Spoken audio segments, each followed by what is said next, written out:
You're watching Wrestling Wednesdays. Let's go.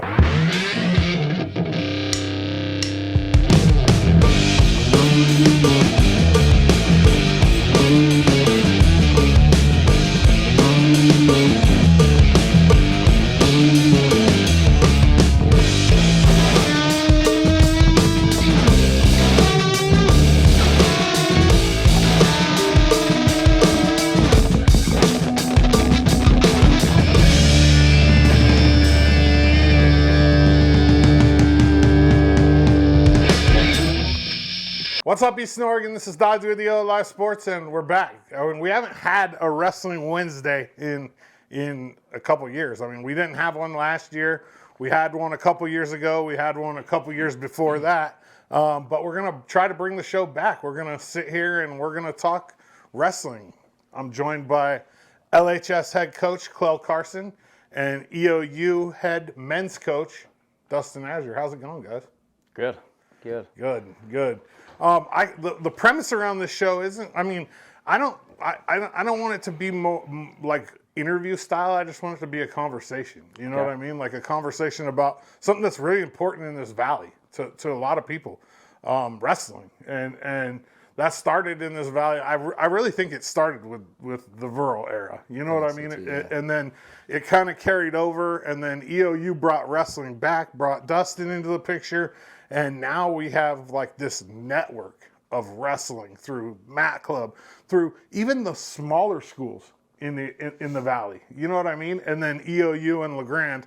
Talk about that a little bit, Klel.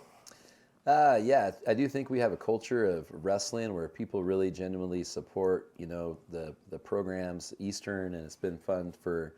It's been super fun for me to have Braden, and Josh now at Eastern wrestling for Dustyn, and we've had other athletes, but right now that's who he's got, and it's super fun to see the connection of kids, just the culture of just everybody going to the matches, and it seems like the last home duel that they had, it was sold out, pretty much I would call it a sold out crowd, and it was pretty awesome, and then just the support that everybody has for everybody, and we're all kind of into helping each other out, which is really cool. Like you're talking about, like we both help the Mat Club out. A lot of my coaches are Mat Club coaches, and they go down there. Their dads too now, of course, like John and Dino. But I don't know, whatever it is, whether it's sharing mats or space or helping each other or coaching, Mat Clubs or those kind of things. I think it's just a culture of everybody kind of in the same in the same realm, trying to help each other out, and so it's pretty awesome. It's huge, really. I mean, if you have a feeder program for a high school that's well established, you can always tell. Baker. I'll use Baker as an example. Baker basketball, probably the best 4A team in the state. That doesn't start at the high school. That starts down here, and we have that in LeGrand when it comes to wrestling. Dustyn, let's talk about the LeGrand kids just a little bit. That culture, the wrestling culture for LeGrand moving into EOU, is it an easy transition just because you guys are so close? I think with wrestling, we both have similar mindsets when it comes down to training, when it comes down to our faith, when it comes down to character that we want out of our athletes. And so that transition part's easy, for sure. He forgot an important one there too, is Parker. We can't double sport guy there, so we were able to wrangle him in here the last couple of years. I'm waiting to see him. I know. Yeah. 3 state champions. Yeah. 3 of them. So I don't know if we've even had a conversation since Braden signed. Have we? Have we been back? I don't think so. Not all 3 of us. No. Yeah. COVIDed out on it. I was at both of the signings and took pictures and live streamed them, but we haven't had a conversation about that, kind of like that. Almost like a feeder program. Yeah, that's what we're looking for, Klel does a great job producing athletes come into our program. Like I said, they do a great job once they get there, too. Braden's a sophomore now, and we've got Josh, who's a freshman, and Parker, it's really his first 1.5 years, I guess, but we like to call it, coming from the football program where he's had some success, and we want to emulate that and do even better with the wrestling side with him. Yeah. So we're excited to see him get out there. Do you when you personally go recruiting, do you have a preference on whether not a guy's gonna like play 2 sports? I'd rather have them just, once they get to me, do one, of Yeah. course, just so I can spend a lot of time with them. Wrestling's a long season, especially at the college level. It's Tough a on your grind, body. yeah. It's just And mentally, it's everything. So we start in September and all the way till March, and then gear up for that. A lot of them go and wrestle and freestyle in April, and get a month or 2 off before ending the school year. yeah. So it's a long season. Yeah. I mean, that would have to be the answer, right? I don't think any college coach is going to say, "Oh yeah, I would love to have a guy that plays football and wrestles." No, you want your guy to be your guy, you know. But that's a unique thing. You don't see a lot of guys play football and wrestle. Yeah, we've had a couple in the past that have tried and made it a little ways, but there's some success there. But I think they could have had a lot more success if they were focused on one sport. Yeah, definitely. It's with every sport though, right? If they're playing football and just focus on that, or if they're just wrestling, whatever their main focus is, I think that's important. Klel, let's talk about what's going on with LeGrand Wrestling right now. We're just coming off of the Milenberg second place finish, 4 champions. You were saying before that possibly is the most champs ever in the Milenberg. Where are you guys at right now? Like, it was a blast on Saturday night. I mean, the place was, I've told a few people, I don't think the LeGrand High School gym's ever been as loud as it was during Mason Wilcott's finals match. I mean, that place, if the roof could come off the top of that thing and just like hover for a while, it definitely was. Nice. It was awesome. That was a match of the night. That was a fun match. Was it? Yeah. He went down, got on his back 5-0, then battled back and cut him, let him go. Kind of, we changed the strategy through the match, and he started cutting him, letting him go, and he did, and he cut him, I think, with about 17 or 20 seconds left in the match, and took him down to win it with 4 seconds left. He took him down, my 3 times God. within a minute and a half, minute 15? So he's just taking him down, letting him up, getting 1 point at a time? The problem was, I don't know if it just worked out that way. We looked like, it's kind of like I said to somebody, it's like the CLC Hawk, the Lynch deal. You give the ball to the best running back, or you throw it. You don't throw it. You give it to the best running. Yeah, you don't throw the ball right there. I think it was one of those kind of deals because he was tied with like 17 seconds, and if he'd have rode him out, he went to overtime. And he cut him, or I don't know, I think it was like 17 seconds. They were like, whoa, what's going on? And then he took him down with 4 seconds left. So let me explain that for people. When he says cut him, he means he let him up. Like he cut him loose so he could take him down. And the reason why you do that in wrestling is because you get 1 point for an escape, but you get 2 points for a takedown. So if you're tied or if you're down by a point, you cut the guy, and then you try to get a takedown to take the lead or to win or to tie.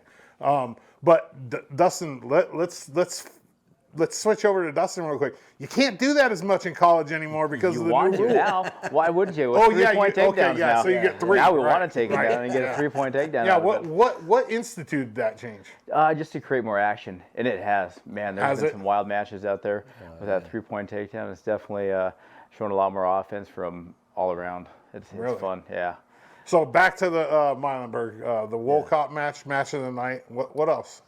I'm just super proud of all those kids. The champions too. I mean, Bregan, Anderson, sophomore, won at 106. Probably, I thought maybe the deepest bracket in the tournament this year. Like he had, middle school state champ, which for people that know, that's a big deal. And he had, a kid that was a Western Regionals champ. He had a kid that, and then like 3 or 4 or 5 state placers at his weight, and he wrestled really well to win the match. He's really turned a corner. He's like, he reminds me of like Amos and Gabe. He's kind of took that next step, and so just excited. He just work hard. He's just the greatest kid, and so that's pretty awesome. He's a true 106-pounder now. He's a true, yeah. Last he wrestled year, the man. He was like 100 last year. He weighed 92, 94 pounds last year.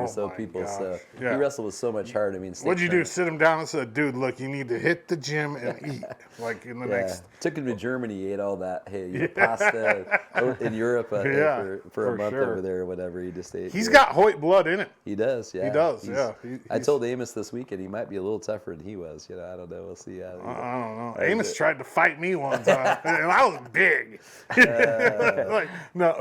and Amos were buddies. But it was like one of those. I was just giving him a hard time. I don't know. Amos is pretty tough, but this little guy, man, he's a special one for sure.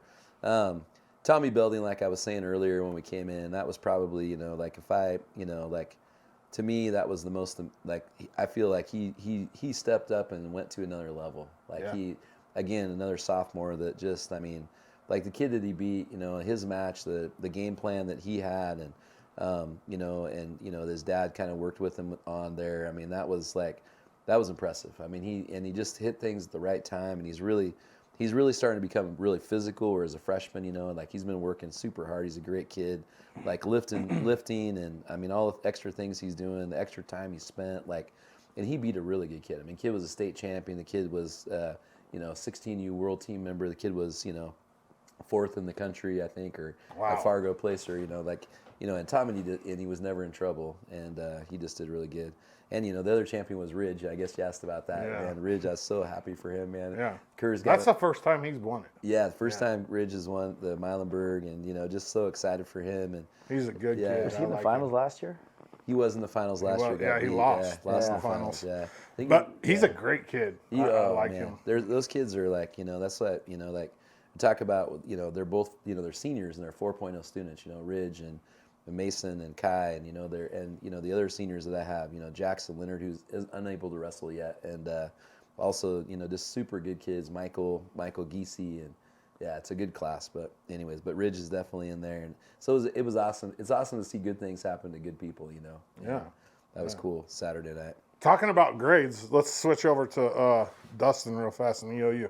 Second highest GPA in the country last year. Yeah. For men's wrestling? Yep. Talk about that a little bit. That's crazy, man. I can't take all the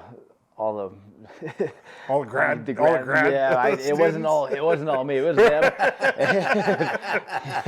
I don't know where they got it from. No, they do a good job. Our assistant coach Trivio does a great job with them, and just monitor them, making sure that they get the help that they need, finding them the right tutors for them. Making sure that we're communicating across with himself and me, sending the guys over if something's going wrong. But just that communication piece is key. Yeah. I think at any level, high school, middle school, college, that communication piece has to be there with your professors, with your coaches, and just keep striving to be better than the person next to you. And it's just like wrestling. We want to try to be better than the person next to us all the time. I think the other thing for EOU is accountability too. And that's across all sports. That's why my son has it narrowed down to 3 schools that he wants to go, that he's going to choose between. And not as a selfish dad, but more as like, hey, you're not the greatest student on the planet. And the one thing that EOU will do for you outside of sports is accountability. Those coaches, it doesn't matter what sport you play, they're going to make sure that you do well in school first. Yeah. Which is, I mean, that's all you know what I mean? You're going there to get a degree. I mean, that's the reality of it, right? Yeah. Some of our guys, I mean, it's a hard lesson to learn for some of them. Once those grades drop, I don't let them in the room. You should. They drop, they're in the study tables. Yeah. During practice, they're studying instead of wrestling. And they learn quick because they love wrestling. And so they got their grade up pretty quick. And and then all of a sudden that, your grades being down are hurting your time on the mat, which is hurting your time on the mat during the big, big stuff, which is also hurting your progression as a wrestler because you're not on the mat, right? Exactly. Klel, for you, what the 4A picture this year? Where are we sitting? Like, where do you feel like we're at as a team? I think we have it's an interesting team this year where I think we have some really, really strong upperclassmen, and then a lot of really, like I would say, really, really also strong but just not quite as experienced young kids. We have I feel like our freshman class and wrestling sophomore class is really good, and I mean they've kind of held us in these tournaments so far, missing really we're missing 4 kids that could all potentially be, I feel like, state placers, or already have been state placers, a couple of them, and so we haven't quite got everybody back and in a healthy way. But so if you look, like the first term we went to, we were able to hold on to second, and fairly good tournament, and same thing with the Milenberg, and really we were able to beat a lot of good teams. I mean, there's a lot of good teams at the Milenberg that like. I think like Sandy probably could finish in the trophy race right at the 6A level, and they were, I don't know where they ended up, 4th or 5th maybe, or 6th at the Milenberg, and so it was a tough tournament this year. It was I think it was my favorite Milenberg finals. I mean, just to come, Really?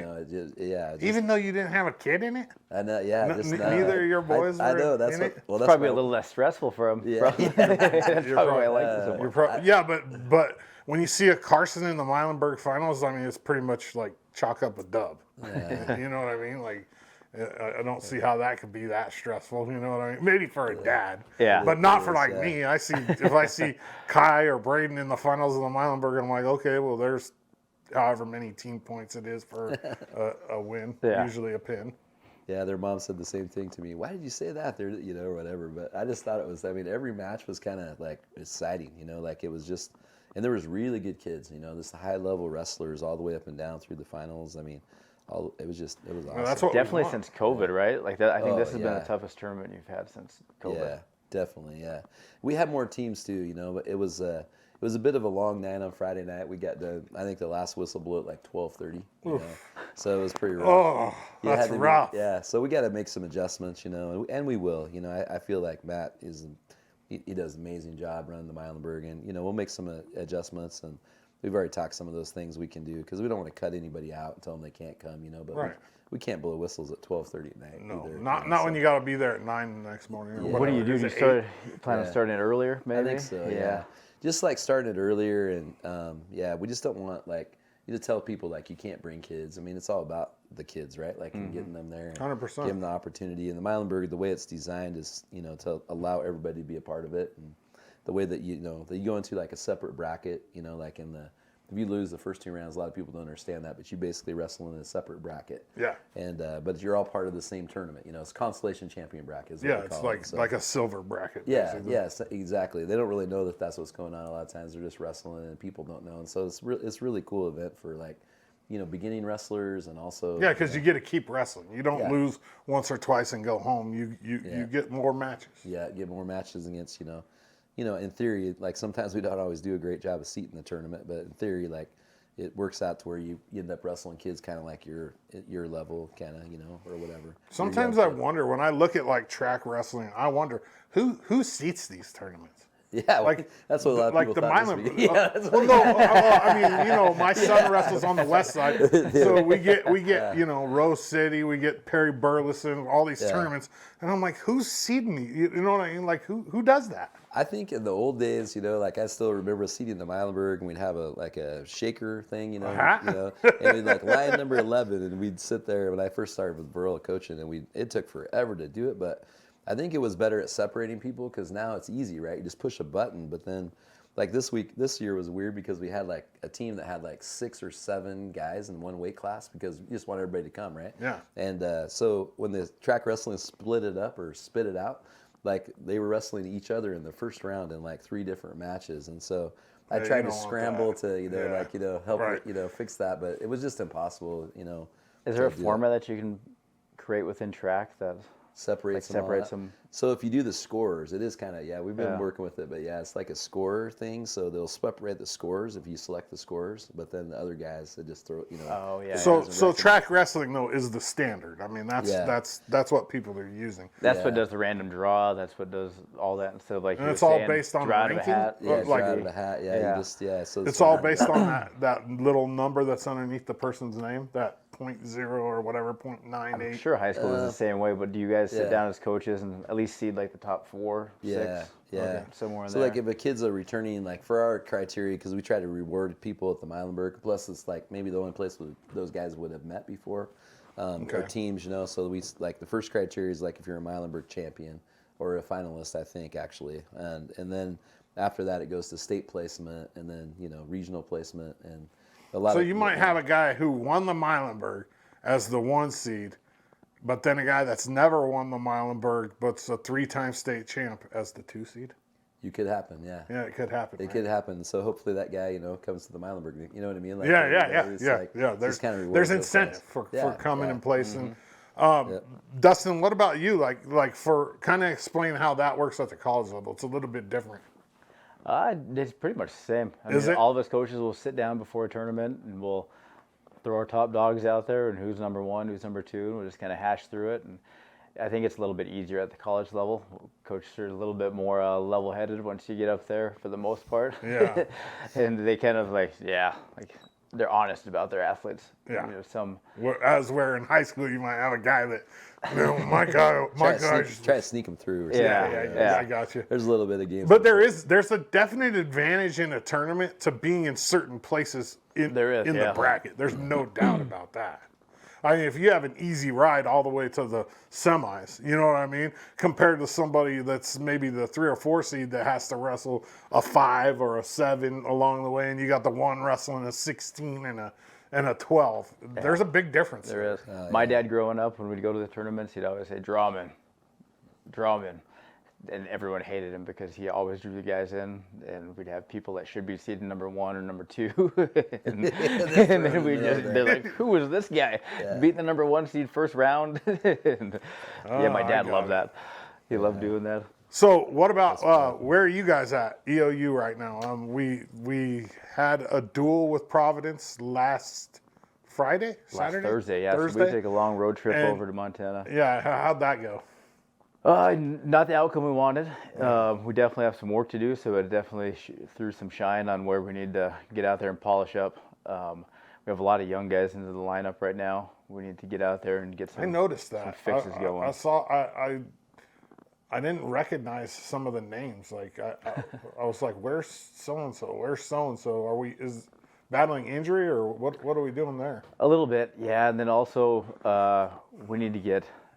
I want to have. It takes 12 to get to the national tournament. If we want to bring home a trophy, we need 12. We need to get some guys in there that are getting a feel, that can step in there and have some confidence when they wrestle. Some of these guys that are, Providence has 10 guys that are ranked in the nation, right. And so we wanted to throw and see where we're sitting, get a good feel. We're going to kind of shuffle our lineup around probably throughout the year. It's almost like a chess match, huh? Yeah, we want to see which guys are going to step up, which 12 we're going to take to the conference championship that are going to give us our best chance at bringing home a trophy. Bringing conference championship again. To explain that, you take 12 guys to the conference championship, and then you can qualify as many as 12 for the national. So if all 12 of your guys qualify that went to the conference championship, you get to bring all 12. Yeah. Which is huge. How many did we have last year? Last year we had 9. That's a pretty good number. Yeah. 9 of our guys qualified. Yep. It was our and most. What place did we finish in last year? Finishing 3rd at conference and 12th at national. 12th? Yeah. What's the goal for this year? Realistic. Yeah, realistically, we want to bring home a trophy. Yeah? Yeah. We want to be on the podium. Yep. And, we've got some guys in place. We got some hammers up there that are going to go deep into the brackets, and we've got some guys that we need to battle in there and get to their goals of becoming All-Americans. And some of them even get into the national tournament and going deep into the brackets, even if it's not placing. We got to get them in there, getting close, and knocking off a few wins. Every win counts. When we get there, every point counts. Yeah. You were coach of the year in the CCC 2 years ago. 2 years ago. Won the CCC for the first time since EOU's been back, had wrestling back. That's got to be the goal. You know what I mean? To get right back to that. I mean, this is CCC. For people that don't know, CCC is probably the toughest wrestling conference in the country. They're across the board. These teams just beat up on each other all season long, and then you see it at nationals too. There's always 4 or 5 teams from the CCC that are in the top 10 to 12 teams in the country. Yeah. So I mean that's got to be the goal, right? I mean we want to be a perennial powerhouse in the CCC. It is, yeah. I mean, but that's just a little stepping stone. We want to get to that place, but of course we're just looking to the big picture at the end. But really, we just want them to keep on competing hard each weekend. We want to get out there and put the best effort forward every time we step on the mat. It doesn't matter win, lose. We want that day to be our best day, and that's all we can live by. Tomorrow, make it our best day. Continue on to the next. Absolutely. All right, I got a question for you guys. Let's kind of turn the corner and let's talk just kind of wrestling in general. And I don't know how I feel about this because I'll tell you both. I quit wrestling in 8th grade because I had to wrestle a girl. I was I just wasn't for it, okay? Well, one of the things that I've noticed lately, especially in the younger, and I don't know if I'm anti it or not. I want to get your guys' feedback on it. They let girls wrestle in both. Yeah. What do you think about that, Klel? You know, I see. And beyond, I mean, yeah. it's a real thing. I mean, girls can double dip, and me personally, I think if we're having girl tournaments, girls should wrestle girls. That's just my own thought, and it's nothing to do with thinking girls are inferior. We're built different. A 185-pound dude is different than a 185-pound girl, physiologically, biologically. You know what I mean? It's just different. Yeah, I mean, I've really come around on women's wrestling in general. Like Walt, Anderson, one of my assistant coaches a while back, he was really supportive of it to start with, and I got to be honest, like I was like kind of anti, girls wrestling.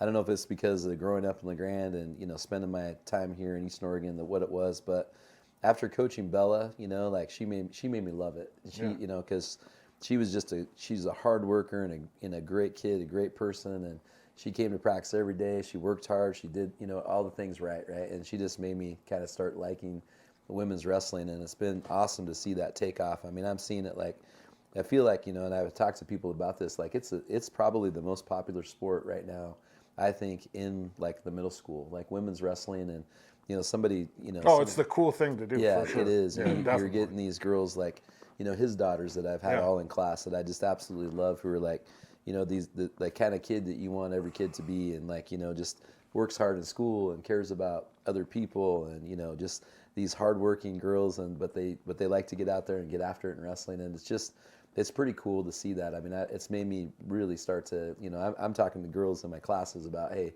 you need to wrestle, and they never thought it would be like that, and I kind of skipped your question as far as when so I'm a huge fan of women's wrestling and girls wrestling too. That's not the question. The question is like these double dipper, like these tournaments where girls are wrestling girls and then they're turning around and wrestling in the boys brackets too.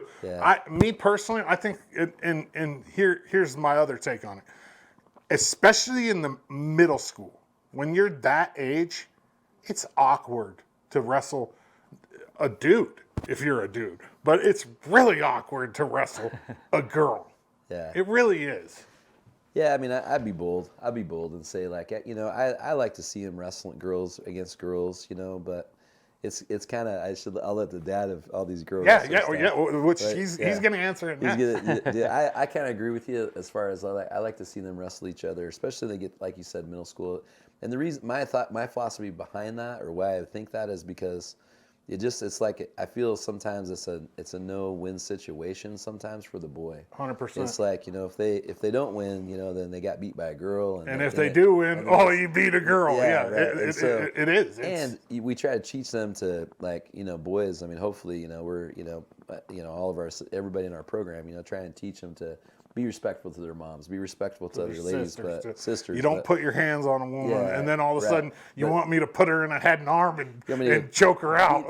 No, I'm not doing that. Torture, but I don't know, man. Maybe that's just the old school of thinking and stuff. I mean, I don't, I support the kids when they come talking to me on Mondays or whatever after they've double bracketed. I hear a lot about that, but I don't know. They get better when they wrestle. Like when they're wrestling kids that have been wrestling since they've been little. And I don't know, Dad, what do you think? Yeah. You have 3 daughters. No, I think all the way up to a certain age. Yeah, I don't mind it when they're younger. I think they should get out there. Yeah, like younger, like you're saying, like up till like middle school age. Yeah. Like when you hit puberty. 12 years old. Yeah. Right. I'm all for that too. Like up to a certain age, but once you hit that puberty and there's this like.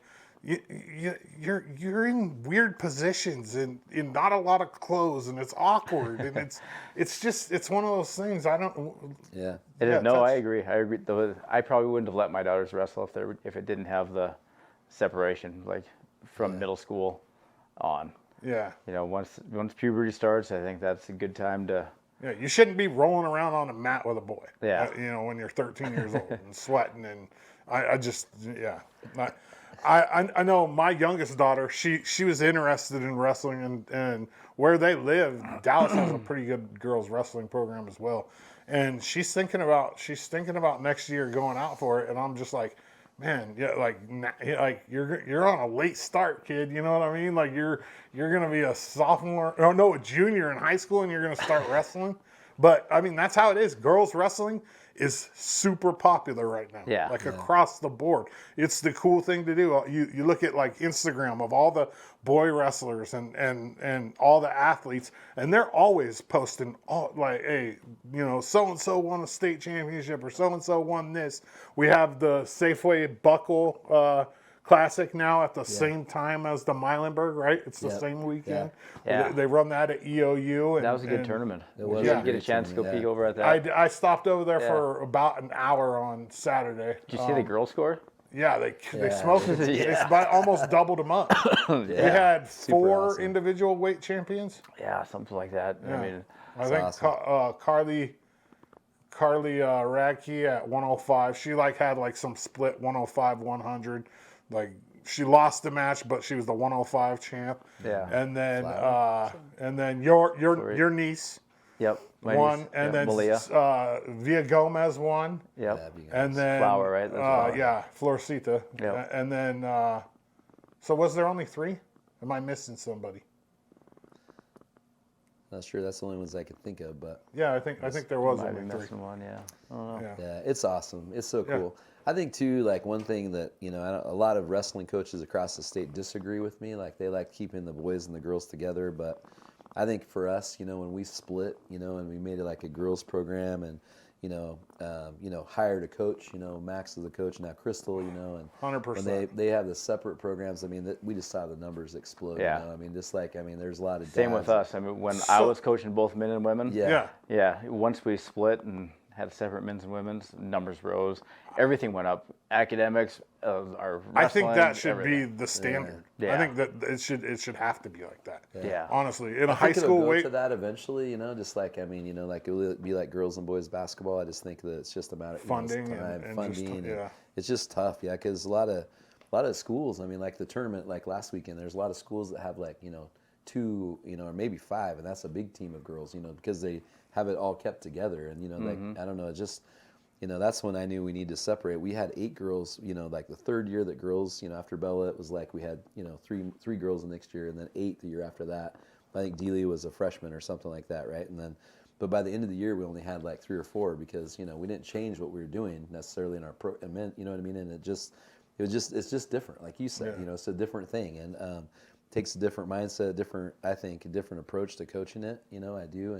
And it like, it's just, I don't know. When we split, man, the numbers just went up, Yeah. So I always say, like, coaching girls in softball, like, Marissa and Elena, like, I always say, like, boys have to win to feel good about themselves, and girls have to feel good about themselves to win. Yeah, It's just you're like- right. I mean, It's just like, you got to I think you got to coach them that way, I agree. Coaching girls is a little bit harder for me than coaching boys, and I've done both. I loved it. I just like the part for me is just I'm not naturally like sensitive, on that level. I'm not. You know what I'll be honest about it. Like I am a sensitive person when it comes to things, but like on the female level, like especially like with younger females, I just don't have a lot of sympathy for it. Like I've never been able to find it, and that's why I stuck to boys for the most part when it came to coaching. Speaking of coaching, what's your favorite thing about coaching, Klel? What do you like? What gets it done for you? Yeah, I think that, I don't know. Like, I think the most rewarding thing for me, like, as a coach is, like, when you see a kid make it, like, as a person. You know what I mean? Like, when they, like, I don't know. It doesn't have to be, like, a state champion, but, like, watching Landon Perry last year, speaking at high school graduation and, those moments of just, those kinds of things, or seeing a kid that's not supposed to graduate that graduates, or, those relationships. I mean, it comes down to relationships. You have the world. That's what makes the world turn. Man. Yeah. And I think in our sport, I think for me, it's just that would be the sum of it. It's just the relationships and lifelong friendships that you make with. I don't know. That's what I agree. What about you, and Dustin? people. Yeah, the relationship that you build with your athletes, and just watching them get out and accomplish what they set out to do, and even if they didn't accomplish the goal that they set for themselves, like how much more better of a person that they are, better of an athlete, better of a student, better just all around general person that they become within that growth, within that process going on there. Yeah. It's amazing to see them leave and like total different person. It's fun. And then the reward of seeing them like 15, 20 years down the road, right? Exactly. Like I'm just now getting to that age where like I see, you know, kids that I coached. Brian Mills, example. You know, I coached him, and he's coaching football at EO. You know what I mean? Like that. I'm just now getting to that age where like I can see some of these people that I had even just a little effect on their life along the way, and they're at the age where they're stepping up to do these kind of things. Mm-hmm. Seeing like all my coaches now, like, you know, like you're saying, I mean, like they're all my former wrestlers for the most part. I mean, obviously Miles isn't, but, you know, like, I mean, and Sean, but, you know, the rest of them that are up there, like they're all kids that, you know, people that have wrestled in our program, and it's so cool, you know. Yeah, we had our first alumni this year. That's awesome to see them come back and get out there and wrestle. Yeah, because you actually had enough people. Because what was this year? But this was year 8, right, for you? Year 8. We're starting year 8 right now. Yeah, we're starting year 8. Wow. That's awesome. So you started 2018? No, 2016. Wow, that's a long time ago. At times it feels like it. Sometimes it's like, whoa, where did the time go? All right, let's end it on this. I'm gonna put you guys on the spot. What's the most? So let's think about people that have been influential in our lives, but let's think about like in the wrestling world. What's the most influential thing that's been said to you by somebody in the wrestling world, Dustyn? Coach Azure. Man, put me on the spot here. Yeah. That's a good question.